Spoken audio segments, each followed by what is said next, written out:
Laimbag garabi, marahin na banggi sa Indo Gabos. Maayong gabi kaninyong tanan, mga higala, and good evening Philippines. Iba-ibang Pilipino nagkakaisa sa ating programang Republika. I am Erik Espina, and tonight we will be talking about Laurel and EDSA 1. In commemoration of the just recently concluded first EDSA 1, we're going to be looking back at what we would call as inclusive history. To the new generation of Filipinos, let's not forget, of course, the martyrdom of Ninoy Aquino and how crucial his role was in the restoration of democracy. However, when the mantle of the democratic struggle was transferred, this was received and taken over by none other than Salvador Laurel, who for the next 6 or 6.5 years struggled to continue the democratic process and the return of our libertarian ideals. So tonight, we're going to be discussing about Laurel and his role as far as EDSA 1 is concerned, and how he formed the entire political organization that would lead unto the snap elections, which was UNIDO. With us tonight, let me first introduce a familiar face, an institution, so to speak, in the opposition, even today, no other than Homo Bono Adaza, a former governor of Misamis Oriental and member of parliament. Almost at one time, speaker, hopefully at that time. And then making his debut appearance after quite a long time, and he's back in the Philippines, and it would be good to hear from him, the son of Vice President Laurel, Mr. Laurel. Yes. Okay, my first question I'd like to ask from Manong Bono here. You have worked very closely with Laurel. How would you describe him as far as being a politician, a leader of the opposition, when he became a vice president, and as a friend? Well, the appropriate description for Laurel is he was a man born to be president. He knew how to govern the country. They planned for national governance. And at the time of martial law, he was the individual who put the opposition together, despite the fact that initially he was with Marcos. But upon realization that Marcos could not bring about the dreams of Filipinos like him and us, he formed the United Democratic Opposition. And you know, at that particular time, there were so many stars of the opposition. So many. Salonga, Jokno, Osmeña. But we united together under the leadership of Doy, because they know that he's very much qualified to lead the country. As a matter of fact, when I had a conversation with Ninoy in the United States of America, he was saying that the hope of the future, in so far as the Philippines was concerned, is Laurel. That's what he said. So, ito pong mga politiko na ito, like sila Salonga and the rest, they were abroad pala at this time. They were abroad, including Jerry Rojas. More like they were on self-exile, more or less. That's right, self-exile. But the ones who did battle here, the ones who stayed here were kayo. Yeah, Laurel and us. Okay. We went all over the country. We spoke with a certain degree of courage and encouraged the Filipinos to participate in the process of change. As a matter of fact, Doy and I were always telling each other and the others that cowardice was infectious, but she was courage. And an up demonstration of courage was Laurel himself coming from Batangas and me from Misamis Oriental. These are virtually two provinces with the same history for courage and the desire to fight for what is right. And wag natin kalilimutan, Eva Estrada Calao, the Liberal Party that stayed in the Philippines. That's right. Ang sabi nga ni Pipi Jokno nung araw, when Marcos declared martial law and the senators had a meeting, you know, the only one who stood out with the formula to fight Marcos was Estrada. And then you know what Jokno said? Nakakahiya tayong mga lalaki dito eh. Ang may bayag dito si Eva lang. Yun sabi ni Pipi Jokno, no? So it was a girl who had the balls to go up against Marcos. Yeah, at the time of the discussion. Okay, now let's talk to Larry. Larry, how would you describe Salvador Laurel as a father? He was a very dedicated man, and his heart went out to the Filipino people. All his projects in the past was the caring for the poor, for a change that it would make the poor more. It would solve their problems. That they would not just survive, but be given the opportunity to soar as well. And as a leader,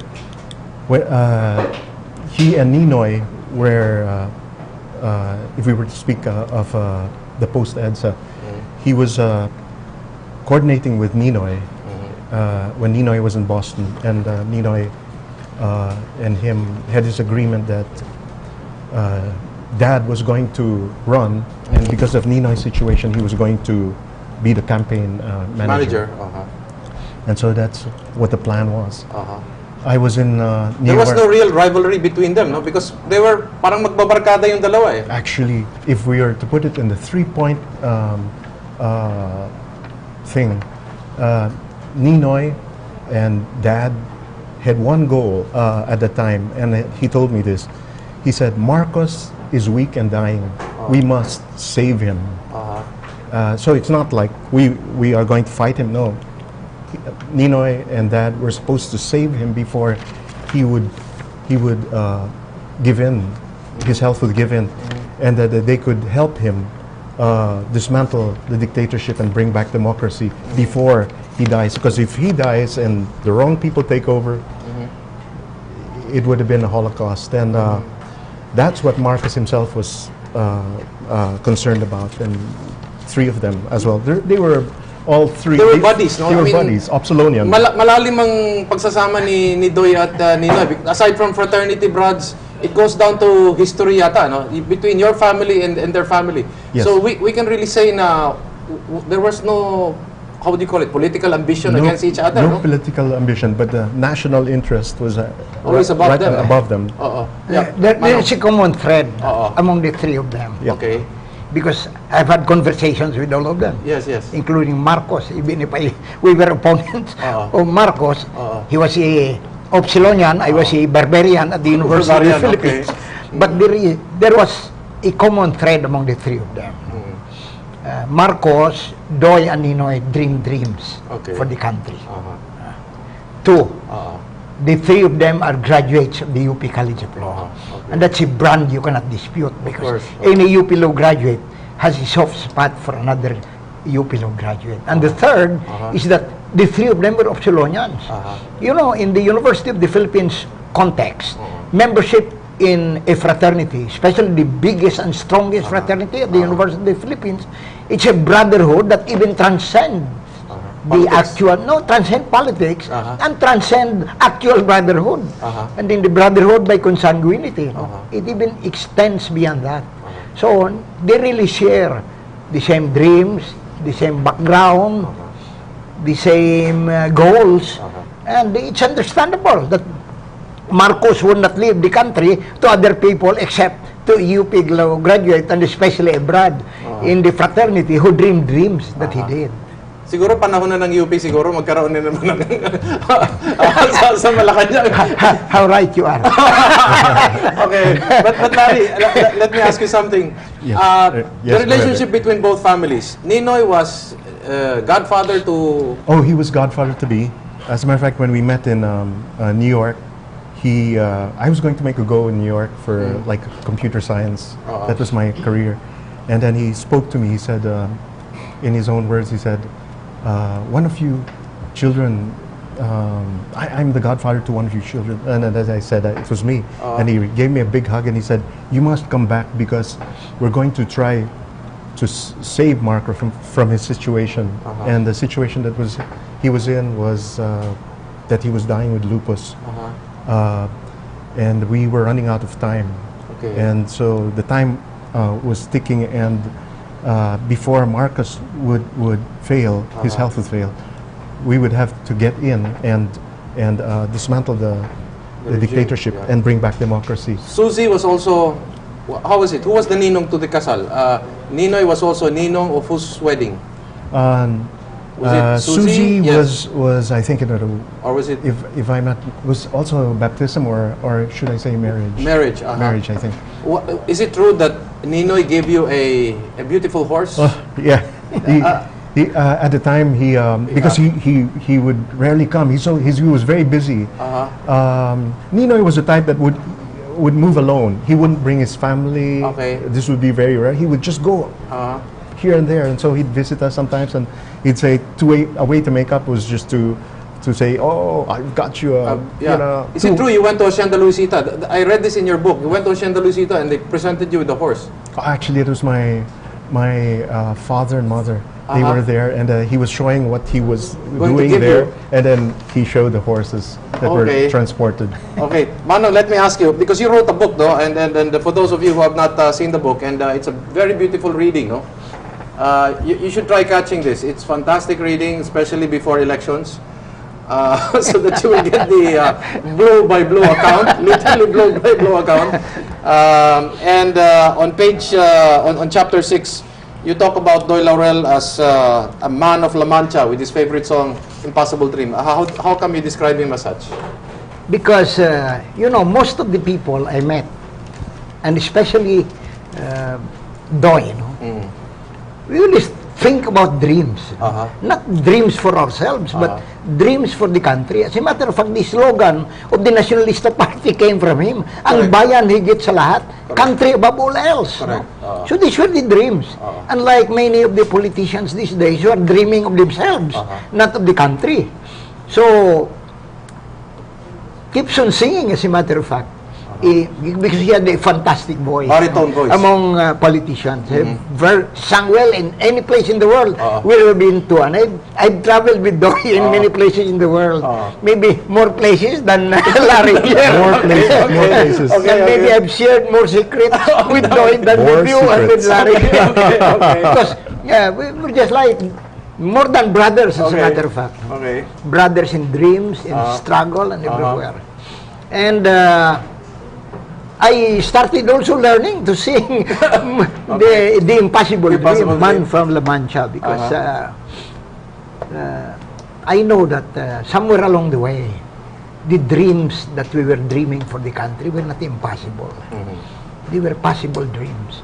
And as a matter of fact, the dreams that we continue to dream today are the same dreams that are still subsisting to this day. Yeah, I've been dreaming all those years. And they remain unfulfilled. They remain unfulfilled, and I keep on telling... Specifically, Laurel's dream. Yeah, I keep on telling your mom that the dreams of Doy are still alive. Correct. Because his friends will try to pursue hard the realization of these dreams.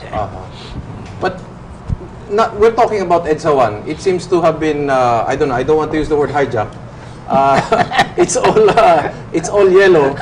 But actually, I don't know whether people know this. The yellow color was actually a UNIDO inspired color just for the arrival on Ninoy. Yes. And even the term hindi ka nag-iigsa is actually a UNIDO inspired battle cry also, just specific for 1983. So Manong, let me ask you something. 6 years of UNIDO. It was Doy Laurel that sa Tagalog pa nagpanday talaga nitong That's true.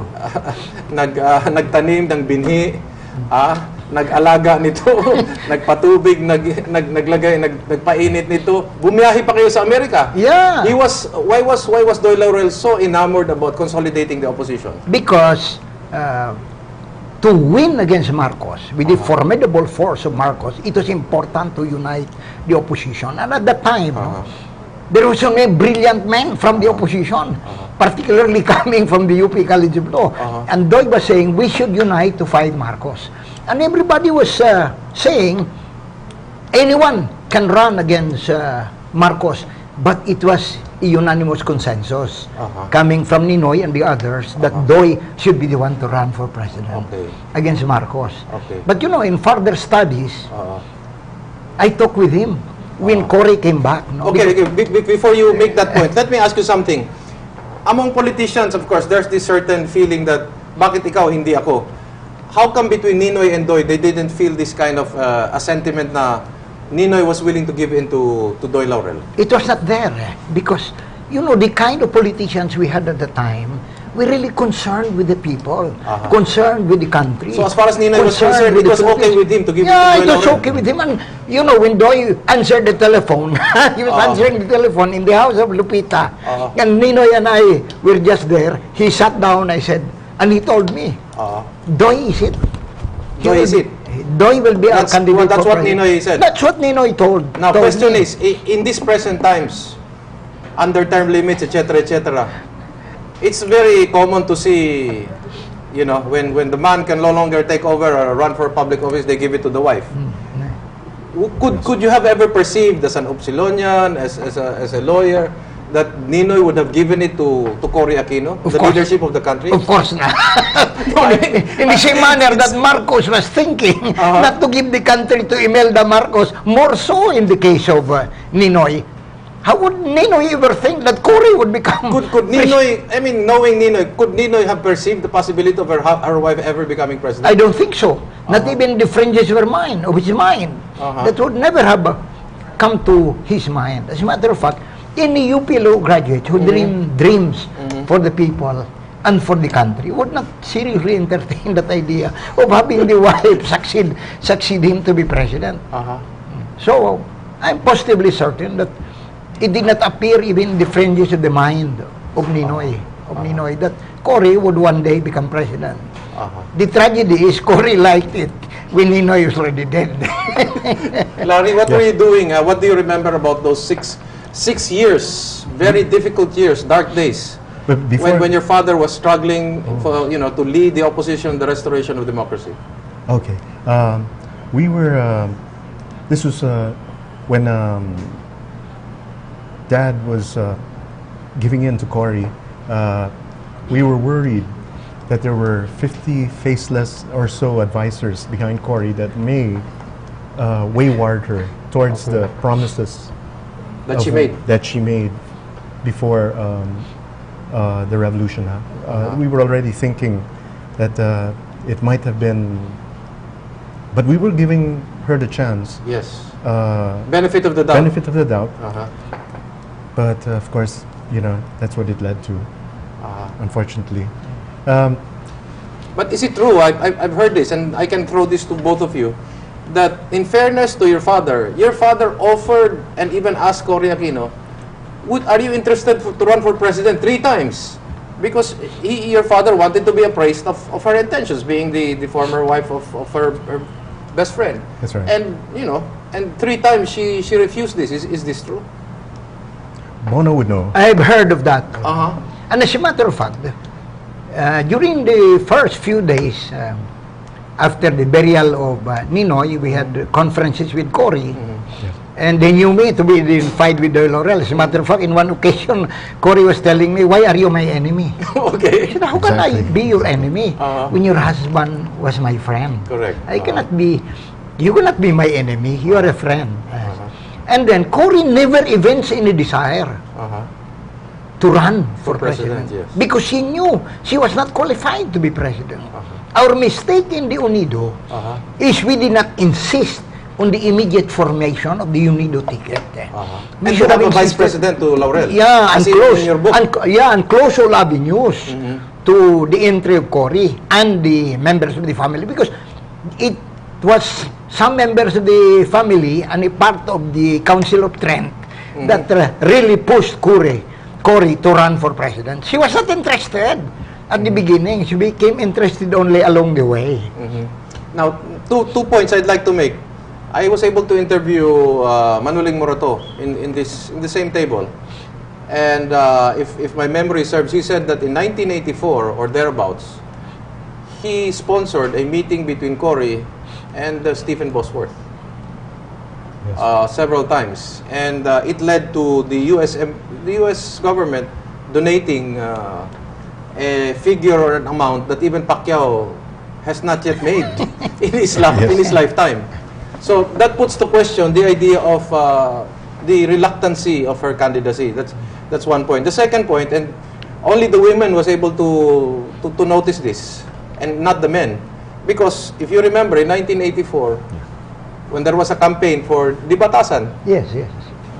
or in fact, before 84, after the death of Ninoy, President Cory was going all over the country,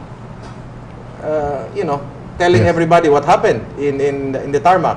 And then in 84, when there was Unido, when everybody was supposed to unite under a common candidate, Cory was anointing personal candidates. Do you remember that? Yeah, not only that, they fielded candidates under Laban against Unido candidates in Misamis Oriental, in my own province. They fielded candidates against me. And these were supposed to be anointed candidates of Cory. Anointed candidates of Cory because they ran under the banner of Laban. Laban. But they were chopped to pieces in our area. And I noticed that this happened also in Manila. Yes. In Negros Oriental, there was one individual, and this is just history. No, we're not trying to, we're just stating history. There was one candidate in Negros Oriental who was, of course, personally chosen by Cory, and went back home and said, daog na ko or panalo na ko because I have been anointed. Well, sorry to say, he almost lost his mind because he had to sell his house and everything. Eric, let me tell you, the leading candidate of Cory in Misamis Oriental lost to me by 98,000 votes. Okay. I'm not trying to brag on that. That's the fact. But it's a you fact. know, these things that we mentioned, and it was the women who noticed this, that in later part of 83, when she started going around and started anointing her own candidates, Right. in short, some of the women were saying her slip was showing, that some people were saying she is actually already thinking about the possibility of running. Do you agree with that? She was told to think of the possibility of running because I think by herself, without the prodding of members of the family and the others who were in the same feeling as members of the family, I think she would not have run. So it was the prodding of these people that made her decide to run. There were these were the faceless people that were around her that would even cause her to betray the cause of national reconciliation after the revolution. We were supposed to. My father was always a God-fearing person, and because of his godly principles, forgiveness is a part of it. So you would have to, in order for a nation to move forward, you would have to unite them, and national reconciliation was what we had to achieve. She was against it. These people lured her to oppose that decision. Actually, they gave my father 3 positions, but then as Prime Minister, they cut him off shortly Foreign after. Affairs? Foreign Affairs. How many minutes was he Prime Minister? Which is moments. But then it's a tragic and a betrayal because we had this agreement, and it was a bit outright betrayal and a tragic one, of course. And I'll qualify your word betrayal. Your father was never informed that then already President Cory Aquino was going to declare a revolutionary government. No, Being Vice President, he was never consulted, no? he was never consulted. As a matter of fact, if we played it just the way that my father had planned, we would even have offset the foreign debt through Marcos, because Marcos was willing to come right out and offset the foreign debt as a gift to the Filipino people, but she denied it. Okay, we're going to get back to that point because the hanging question is what happened when Doy Laurel met with Ferdinand Marcos in Hawaii, and how did then President Cory Aquino take to the suggestions made by then Vice President Doy Laurel when Republika returns?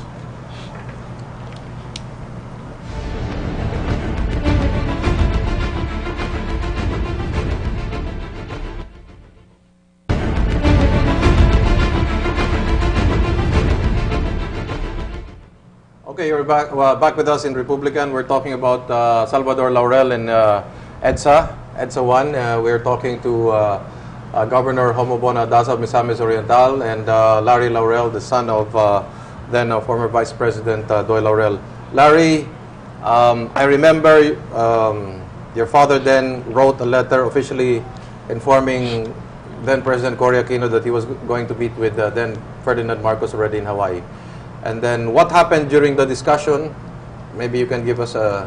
Basically, the president was dying, and he received a call from Honolulu, and the president wanted to talk to him. You're talking about President Marcos? President Marcos, yes. Okay. And he asked Cory, and Cory said, okay. And so he went. And when he went there, Marcos, who was with Bongbong, who was taking care of him, was asked for Doi to approach him. He had a tracheostomy, a tube, so he had to close that every Just to time talk. he would, just to talk. Yes. But basically the message was this, Doi, my father, asked him, why me? Because I fought you the hardest. But then Marcos replied, he said, yes, but you fought nobly. You fought with principle. We never went below the belt. And because your family saved me 3 times in the past, you are the youngest Laurel that I can think of that can only solve this problem. This is my death wish. I want to give to, I want to offset, bring me back first, dead or alive, and I will, and I want to give the Filipino people 3 gifts. I'll offset the whole foreign debt, so that will be 0 to $1. It will be like $1 to 1 peso. Imagine that. That would have been solving the whole economic problem. And another one was to open a foundation for the poor, and to give $1 million to I think, if I'm not mistaken, each Filipino to start off, so that we could be number 1 in Asia again, as we were during the 60s. Now, to organize that, you would have one person from the Catholic Church, representative, one from their family, the Marcos family, represented, one from the government represented. Was Enrique Sobel included at that time also? Enrique Zobel was the chosen one at that time before he died, because of his integrity. And what was the ratio? Tama ba yung nadidinig natin na 90-10? 90 will go back to the Philippine Republic and 10% lang sa mga Marcoses? That's right. Marcos said, all I want from my family is just 10%. And what 10%, well, if let's say we're talking about $1 trillion US dollars, is a lot. Yeah, but you're talking about 90% going back to the Republic. But 90% going back to the country will bring us back to a very good start. And then when your father came back to the Philippines, what happened? I remember he attempted to talk to the press, to President Cory. How was he treated? Basically, he was snubbed. He was not. The palace just didn't allow him to see her. And finally, when he got the message across, she said she wasn't for it. But you know, it was sad because the national interest should come before anything else. No matter how vindictive you are about somebody, no matter what the trauma is, the national interest should always be above. And that's what we should serve. And so that was a big letdown. You validate this, or you can say it's not true, that President Marcos even told your father that please tell Cory to stop sending her relatives and stop changing the equation of 90-10. Totoo ba yan? That's true. Honestly, talaga sinabi ni Marcos yan? Yes, because there were instances when they found parts of that gold, most probably in Fort Santiago, and it was never given back to the people. It was probably a big question. We have to find out. But it was never given back to the people like they said they would give back. Manong, what happened? What happened to Doy's dream? Why did he give in as vice president? Should he have persisted to run for president, or should he have followed your suggestion that he should have just stayed as vice president? Ano ho bang... No, there were 2 reasons, I think. And he was thinking of the national interest. I was telling him, in my conversation with him, that Marcos will never allow his opponent to win. But in order to impress the national community that there was clean and honest election, he would allow the vice presidential candidate of the opposition to win. It would have been Marcos Doy formula. And at the time, Enrique Sobel was already telling us that there will be a coalition after the elections, and Marcos will be giving way already. In effect, the opposition will be the ones taking over the country, because Marcos could not think of anybody else in his group that could successfully take over the country and pursue his dreams. But unfortunately, there was a major factor that came into the picture. During the canvassing of the results, even sila Lulong Lazaro, no, Yes. can validate this. Lulong Lazaro and his group went already to the Batasang Pambansa precisely to pursue the objective of proclaiming Marcos Andoy as the duly elected Cory president. Andoy, you mean to say? No. Marcos Andoy. Ah, okay. Marcos Andoy Okay. as the duly elected president and vice president. Okay. But there was an intervening factor because somebody else did not like Doy to be proclaimed as vice president. He was too young and very likely to succeed Marcos. Who was against this? A lady? I suppose so. A very strong lady. Okay. I was informed a very strong lady didn't like the whole idea. It was okay for Turing Tolentino to become vice president, but he's already old. Okay. That's easy to kick him out later. So I think the lady wanted to succeed the president, Marcos, as president of the country. But even Marcos himself, in the words of those who know Marcos very well, and those who know Nino very well, wanted somebody else to succeed himself as president, but not the lady that we have in mind. Okay. Let me ask you, Manong. Some people were saying that there were many Filipinos, late 83, pagkatapos na mamatay ni Ninoy, who really did not know who Cory Aquino was. Hindi masyadong kilala. I mean, personally, hindi makilala. And that, mayroon din mga nagsasabi na hindi pwedeng si Doy ang maging presidente kasi dapat si Cory. Kasi mas lalapit ang mga tao around Cory. Pero ano ho ba naging basihan? What became the basis of Doy Laurel's mandate to become the official candidate of the opposition? Well, the basis is, first, he really was the outstanding leader here doing battle with Marcos. The doctor was here. Yeah, he was here. Where The others were abroad. Okay, They were eating steaks abroad. Okay. That's why they were called the steak commandos. Okay. The commandos who were here were Doy and us in the Unido. Correct. We went all over the country, risked everything. Correct. So that there will be a demolition of martial law and some form of democratic system could be brought back into the Philippines. And he was the most outstanding here. Most outstanding. There were many other people. The state commandos gave way to him. The ones who struggled with us. And there were a number of people with abilities also coming from the UP College of Law and from the University of the Philippines who could have contested Doy Laurel. But thinking of the national interest, because he towers above the others, we decided that's going to be Doy Laurel. That's why he earned the mantle to run against Marcos. And to his credit, 59 or 60 Batasan opposition members, without money, without an organization, with very little time, press freedom, etc., because of his leadership. That's true. You were able to elect 60. That's how we won, because I was one of the 59 members of the Batasan in the opposition. It was Doy who helped me also. You know, there were only 2 opposition governors who won in the 73, among 73 governors in 1980, under conditions of martial law. And both were helped by Doy. The other one is Doy Laurel of Batangas, and the other one is Sumobono Adasa of Misamis Oriental. And then Doy Laurel North and South. was officially proclaimed Araneta Coliseum. That's correct. And then punong-puno yung Araneta Coliseum yata nun. As a matter of fact, I still remember very well because the way I supported the proclamation of Doy Laurel was with the following statement. Today, Araneta Coliseum. Tomorrow, Malacanang. Ano nangyari? Was it the state commandos that plotted against the candidacy of Doy Laurel and rallied around the... That's correct. Okay. We were thinking of the country, they were thinking of themselves. And those who thought of themselves were the ones who outmaneuvered us because our intentions were noble, theirs were not. Okay. So let me ask you a question, Larry. In all this, I remember part of the sacrifice that your family made was nahuli kayo, no? Yeah, we were caught in protest to boycott the elections when it was going to be a big rubber It was in stamp. 1980s, against Alejo Santos yata ito. Yes. Tama ba yun? That's right. And who was arrested, if you would recall?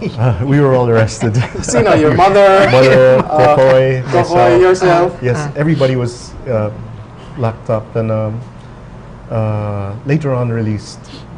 But we were all disbanded from the noise barrage that we were holding in 2 sections, I think. I must say though that when we were stopped in San Juan, Joseph Estrada was then the mayor. He stopped us, but later on, I never got to thank him because later on, he let us pass Okay. out of respect for the Democratic Act. Process. And your father that's- also resigned as Yeah. Batasan member. Yes, yes. This was after Ninoy died, no? Yes, that's Do you right. remember that occasion? Yes, I think he was one of the very few who resigned. That's true. After Ninoy died, then it was very clear that Marcos was not in control of the government. He was not. He probably at that time we couldn't. It was blurred, but we were thinking that he may not even be the man who ordered the assassination because he was unconscious. So he had nothing to do with the assassination. So it was, we were starting to dig in all through this, but since he was no longer in control, we had to turn opposition now. And your father delivered his resignation speech. I think pinatayan daw yata siya according to books sa Batasan. So he had to deliver it outside the Batasan. Totoo ba yun? That's true. That's true. Pinatayan siya ng ilaw. Bono could best. Pinatayan siya ng ilaw. That's That's true. right. They That's cut true. the power. So sa labas lang siya nag-announce sa kanyang resignation. He still continued, pursued it. No, as a matter of fact, after he resigned, in effect also resigned from the KBL because they were still members of the KBL. After Doy resigned, and we were already formulating the plans for UNIDO, but before UNIDO could be born, since we organized regional political parties in 1959, Mindanao Alliance, Concerned Citizens Aggregation, I, together with 2 other young men, went to see the Laurel, and I told him, Doy, you are the choice of the young to lead the opposition in the country. Mindanao Alliance, we put it together with the other regional parties, and the Philippine Alliance will be born with you as the leader. So let me ask you po. So what happened along the way? From 1980 or 81 to 86, Doy was holding the baton. What happened? What happened in the interregnum, so to speak? what happened? There was a very interesting event, when Cory was already perceived to be a contender for the presidency, but was not yet named as the official candidate of the opposition. You know who supported the idea? Who supported? Secretary of Labor Blas Ople. You know what he said? What did he say? Well, if I were a member of the opposition, I should have a Cory Laurel ticket. I think thinking along the same lines as Marcos, because Doy has the army, meaning the UNIDO, and Cory has the Holy Grail. So I'm sure that what Blas was thinking at that particular time was not that Cory will win over Marcos. So Cory can run, and Doy will become vice president of Marcos because Blas had a soft spot also for Doy. I will throw this to both of you, Larry, Manong. Was it true that when there was already a tussle between Doy Laurel and Cory as to who would run for president, it even got to the point that Doy offered na mag-toss coin na lang tayo, magpalabunutan na lang tayo, just to settle the problem. But I think Cory was totally against running for vice president, and was really sure-footed about running. Totoo ba yan? Yeah, I can contribute to this because I talked about this with Cory when I was telling her, Cory, I think it is best that you run for vice president because what will happen? You and Doy will be running for president. We will lose. Marcos will win, and it will be accepted nationally and internationally. You better run for vice president. I may suggest. No, Bono, I'll run for president. Because after all, I'll be number 2. And Doy will be number 3. I said, number 2 and number 3 are not important. What is important is number 1. And that's how our conversation ended, But that particular time. Let me ask you a question. Totoo ba yun that the only condition that Doy wanted for him to slide down to vice president, because he was willing to slide down for vice president, was for Cory to join the UNIDO. Bakit ayaw po ni Cory mag-join sa UNIDO noon? Just as a quid pro quo, siya na ang presidente, Yes. tapos si Doy ang vice president, basta sumali lang siya sa UNIDO. No, Bakit ayaw niya? It was not Cory. He was dictated upon by a majority. The majority. When Doy already threatened to run, These were the Okay. 50 faceless people. I was in the residence of Cory. Oh, okay. I was resident because they called for me, Okay. knowing that I was very close to Doy Laurel. Okay. And then there was Tanyada, the other people. Everybody was there. And Cory came out, and Cory said, I didn't like to run for president. Okay. It was you people who asked me to run for president. That's why I decided to run for president. Now, you don't even you don't even want me to run under the UNIDO. Well, you have 20 minutes to decide. You know, in 5 minutes they all decided that she should run under the UNIDO. So what was the motive of all these people? They just simply wanted to decimate UNIDO. No, decimate UNIDO, and disregard all of us. That was what they had in mind. Okay. Because remember that they were building Laban. Okay. As So against they were UNIDO. building it for themselves. Yeah, already. for themselves. They weren't really thinking of the people and the country. I know because I was there.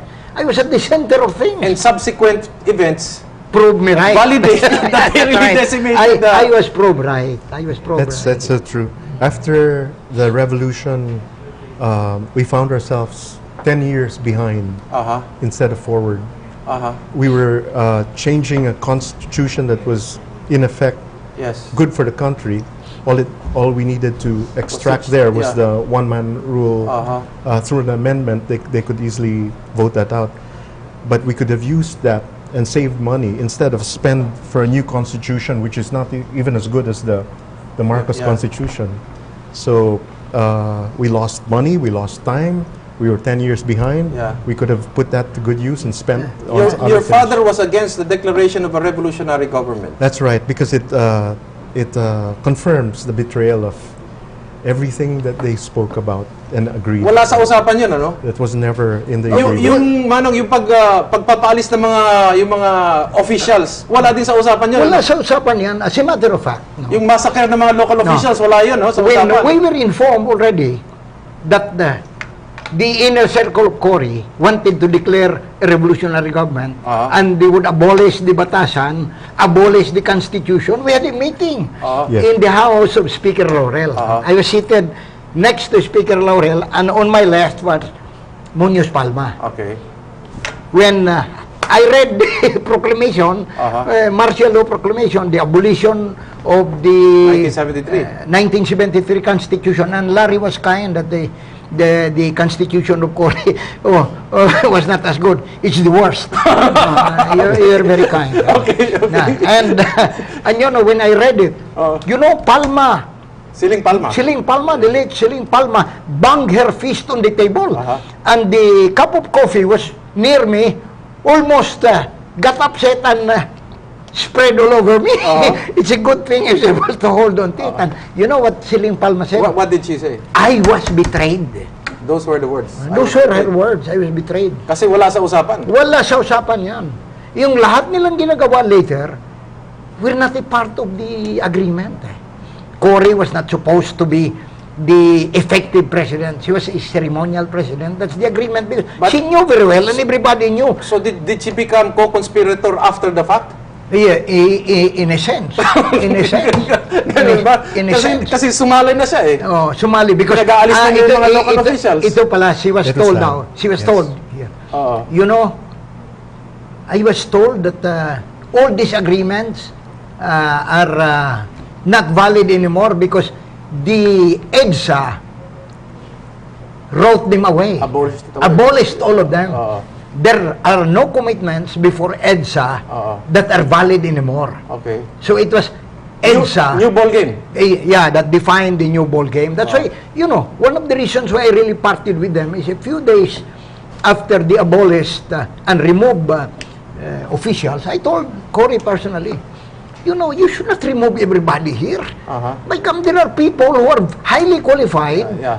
and even if Marcos were not around, they could be elected. And who also supported the opposition quietly. Later. Yeah. And then ganito, and then I said, we should remove the incompetent, the notoriously undesirable. Yes. The warlords. So sabi niya sa akin, but the problem is I already Made the proclamation? No, I already authorized, Nene. I delegated it to Nene, meaning Pimentel, to remove them. Can I withdraw the power from him? Of course, you can do that. You're the president. But she never did. Okay. Yes. May usapan ba ang mga Laurel, ang Laurel Hidalgo at ang mga Aquino Cuangco bago nagkaisa? Kasi may nagsasabi daw, may usapan. Ang tunay na magpapatakbo ng gobyerno was supposed to be Salvador Laurel. At pati sa mga cabinet members, may usapan dapat. True or not, Larry? That was very true. Tama yan, Eric. It was in Speaker Laurel's house, my uncle's house, when they all got together and they discussed it. There was this Pamilya sa pamilya.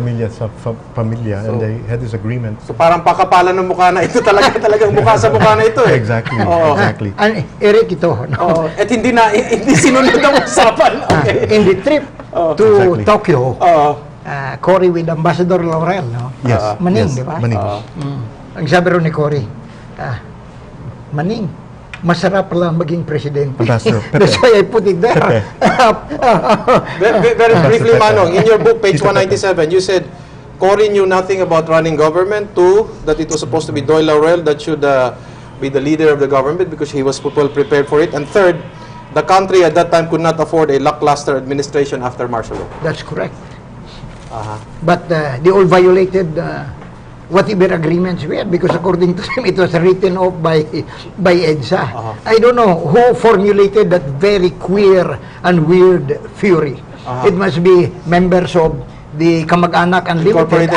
and the Council of Trent. Nabanggit niyo yung Kamag-anak Incorporated, very briefly. It was Doyle Laurel who also saved the Roppongi property. Oh, yes. Kasi I think it was also the Kamag-anak Incorporated that tried to initiate the sale of That's right. the Roppongi property. That's And right. he filed the case sa Supreme Court po, no, to That's stop right. it. So now it is only Congress that can initiate the approval of the sale of that property. That's true. Tama po ba yan? That's true. So this is why we are, how are we now? How is EDSA 1 now that after... Well, I have been consistent in my view okay. of EDSA 1. They keep on saying EDSA 1 ideals. Whose ideals? And what? Because the government that came after EDSA did not demonstrate any ideals. Whether it's for the Filipino people or for the country. So what are they talking about? As a matter of fact, they never credit not even the Batasan. The Batasan members are not even invited to the celebration of EDSA. Doy before was not invited also. Kung saan nakakawawa ko, Manong and Larry, no? The 6 years and the sacrifices that Laurel made and even Ninoy seems to be deconstructed. That's correct. And it's all subsumed under just one sainthood. Tama po ba yan? Is that what is happening now? That's true. And it's a crime to do that. It's a crime.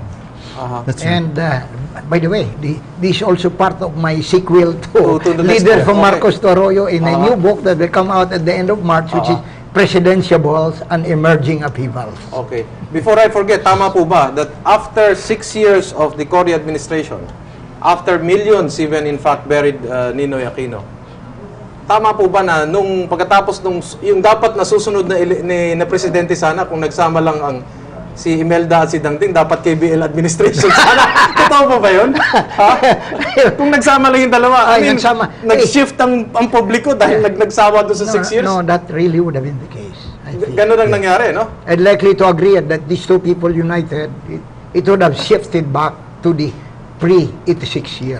Okay, so tama yung sinabi mo, Larry. That's why I'll show this to the public. Oh. Ito po yung isang newspaper, kung makikita lang natin. Larry, I think it was your father who wanted a snap election, and he was also willing to make the supreme sacrifice of Stepping down. of Together also with stepping down Cory. as vice president. Together. And sabay sila tumakbo bilang presidente, ano? That's right. Because of yung betrayal na nabanggit nyo, no? To get a fresh mandate. Oo. Last word, Larry. I think we're going to be winding down. Okay, EDSA was given to us as a gift from God Almighty, who controls the destiny of nations.